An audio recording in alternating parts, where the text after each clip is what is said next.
আসসালামু আলাইকুম everyone, welcome to my channel moms flavour fusion.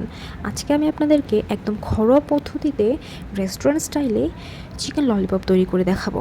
তার জন্য প্রথমে আমাদেরকে নিয়ে নিতে হবে চিকেন। আমি এখানে মুরগির রানের অংশ এবং পাখনা নিয়ে নিয়েছি। রেস্টুরেন্টে শুধুমাত্র পাখনা ব্যবহার করে, তবে আমি রান আর পাখনা দুটো মিলিয়ে নিয়ে নিয়েছি, যে যেরকমটা প্রেফার করে।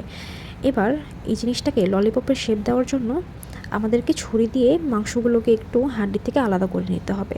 আর এই কাজটা কীভাবে করতে হবে তা কিন্তু আমি ভিডিওতে দেখিয়ে দিচ্ছি। আপনারা একটু মনোযোগ দিয়ে দেখলেই বুঝতে পারবেন যে আমি ঠিক কীভাবে কাজটি করছি। এ পর্যায়ে আপনি হাত দিয়ে টেনে একটু উপরের দিকে তুলে দিতে পারেন, কিংবা ছুরির সাহায্যে মাংসগুলোকে আপনি উপরের দিকে দিয়ে দিতে পারেন, যে যেভাবে চায়। তো আপনাদের বোঝার সুবিধার্থে আমি দুইবার করে দেখিয়ে দিলাম যে আমি কিভাবে করেছি। এভাবে সবগুলোকে আমি করে নিয়েছি, আপনাদেরকে একসাথে সবগুলো দেখিয়ে দিব। অবশ্যই একটা জিনিস খেয়াল রাখবেন, মুরগির মধ্যে যে সাদা অংশগুলো ঝুলে আছে রগের মতো, এই রগগুলো যেন না থাকে। থাকলেও সমস্যা নেই, তবে আমি ফেলে দিয়েছি সৌন্দর্যের খাতিরে। আপনারাও চেষ্টা করবেন ফেলে দেওয়ার জন্য। যেটাই হোক, আমি এবার এখানে দিয়ে দিচ্ছি একটা স্লাইস লেবু। অবশ্যই লেবুর রসটা ব্যবহার করার চেষ্টা করবেন, এতে করে টেস্টটা খুব ভালো আসবে। তারপর আমি এখানে দিয়ে দিলাম লবণ। সব কিছু আপনারা পরিমাণ বুঝেই দিবেন, যে যেরকমটা খেতে চান কম বেশি করে। তারপর আমি এখানে দিয়ে দিয়েছি হলুদ, লাল মরিচের গুঁড়া আর ধনিয়ার গুঁড়া। আর আদা রসুনটা আপনারা চাইলে স্কিপ করতে পারেন, তবে আমি একটুখানি প্রেফার করি, কারণ এত লাইট মশলা দিয়ে আসলে আমি খেতে পারি না। আর আমার বাসার সবাই এভাবেই পছন্দ করে, আমি এভাবেই করে নিচ্ছি। তো আদা রসুন দিয়ে দিয়েছি, একটুখানি গরম মশলা বাটা ছিল সেটাও দিয়েছি। তারপরে দিয়ে দিয়েছি সয়া সস, এবার দিলাম ওয়েস্টার সস। সবগুলো সস দেওয়া হয়ে গিয়েছে। এবার আমি এই জিনিসটাকে একটু ভালো করে মাখিয়ে নিব। মাখানোর কাজটা একটু সময় নিয়ে সুন্দর করে আলতো হাতে করতে হবে, তাড়াহুড়া করলে হবে না। মুরগির প্রত্যেকটা অংশে যেন মশলাগুলো ঢোকে এমন করে মাখাতে হবে। আর আমি কিন্তু মুরগির মাংসটাকে চাকু দিয়ে কেটে নেইনি, কারণ আমি যেহেতু মাংসগুলোকে নিচ থেকে একদম উঠিয়ে উপর পর্যন্ত নিয়ে এসেছি, এ কারণে আমার আর মাংস কেটে নেওয়ার কোনো প্রয়োজন হবে না। যাই হোক, এবার আমি এখানে দিয়ে দিলাম ডিম দেওয়ার পর আমি এখানে দিয়ে দিয়েছি ময়দাটাও আপনারা বুঝে দিবেন, একেবারে সব দিয়ে দিবেন না, একটু একটু করে মেশাবেন। কারণ আপনাদের যদি মনে হয় পাতলা হয়েছে, আপনারা আরেকটু দিতে পারেন, তবে যদি ঘন হয়ে যায় আর কিন্তু দেওয়ার বা ওঠানোর কোনো চান্স নেই। এই পর্যায়ে আমি একটুখানি কর্নফ্লাওয়ার দিয়ে দিয়েছি, কিন্তু মুরগির মাংসকে ক্রিস্পি হতে সাহায্য করবে। এই পর্যায়ে মাংসটাকে আমি 30 মিনিটের জন্য রেস্টে রেখে দিব।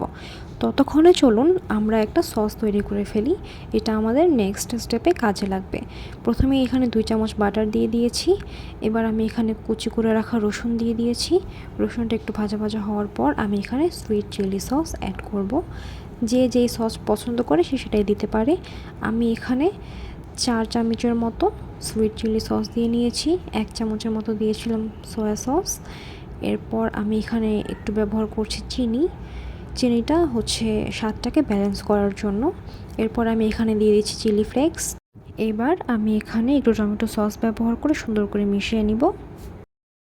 আর কিছুটা কর্নফ্লাওয়ার পানি দিয়ে গুলে রেখেছিলাম, সেটাও আমি এখানে অ্যাড করে নাড়াচাড়া করে মিশিয়ে নিলাম। এবার চলুন মাংস ভেজে নেওয়া যাক। আমি কড়াইয়ে তেলটা গরম হওয়ার জন্য ছেড়ে দিয়েছিলাম, তেল গরম হয়ে গিয়েছে। এখন মাংসগুলো আমি একে একে এখানে দিয়ে দিচ্ছি। আর আপনারা যখন মাংস দিবেন অবশ্যই খেয়াল করে দিবেন যে তেলটা গরম হয়েছে কি না।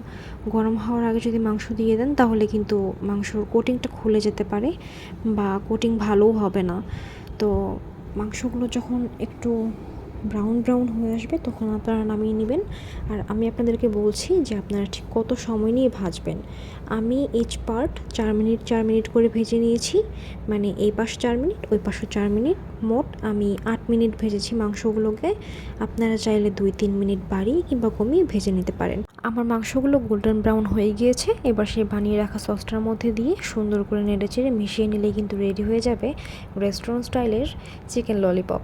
আর পরিবেশন করার সময় একটুখানি সাদা তিল ব্যবহার করলেই কিন্তু রেডি। আর রেসিপিটি ভালো লেগে থাকলে লাইক, কমেন্ট, শেয়ার সব কিছু করতে হবে। আল্লাহ হাফেজ।